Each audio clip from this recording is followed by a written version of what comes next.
सत्संग जी एक सेठ और सेठानी रोज सत्संग में जाते थे। सेठ के घर एक पिंजरे में तोता पाला हुआ था। तोता एक दिन पूछता है, सेठ जी आप रोज कहाँ जाते हैं? सेठ बोला, सत्संग में ज्ञान सुनने के लिए जाते हैं। तोता कहता है, सेठ जी संत महात्मा से एक बात पूछना कि मैं आज़ाद कब हूँगा?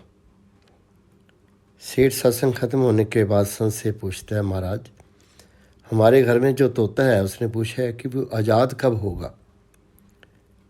संत जी ऐसा सुनते ही बेहोश होकर गिर जाते हैं।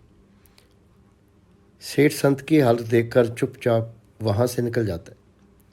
घर आते ही तोता सेठ को पूछता है, सेठ जी संत ने क्या कहा? सेठ कहता है, तेरी किस्मत ही खराब है, जो तेरी आज़ादी का पूछते ही संत बेहोश हो गए। तोता कहता है, कोई बात नहीं सेठ जी, मैं सब समझ गया। दूसरे दिन जब सेठ सत्संग में जाने लगता है तब तोता पिंजरे में जानबूझकर बेहोश होकर गिर जाता है। सेठ उसे मरा हुआ मानकर जैसे ही उसे पिंजरे से बाहर निकालता है तो वे उड़ जाता है।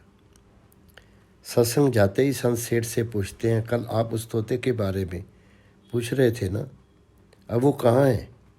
सेठ कहता है, हाँ महाराज, आज सुबह सुबह वो जानबूझकर बेहोश हो गया। मैंने देखा कि वो मर गया है, इसलिए मैंने उसे जैसे ही बाहर निकाला तो वो उड़ गया। तब संत ने सेठ से कहा, देखो तुम इतने समय से सत्संग सुनकर भी आज तक संसार की मोह माया के पिंजरे में ही फंसे हुए हो, और उस तोते को देखो बिना सत्संग में आए मेरा एक इशारा समझकर आज़ाद हो गया। इस कहानी से तात्पर्य है कि हम सत्संग में तो जाते हैं और ज्ञान की बातें करते हैं या सुनते भी हैं, पर हमारा मन हमेशा संसार की बातों में ही उलझा रहता है।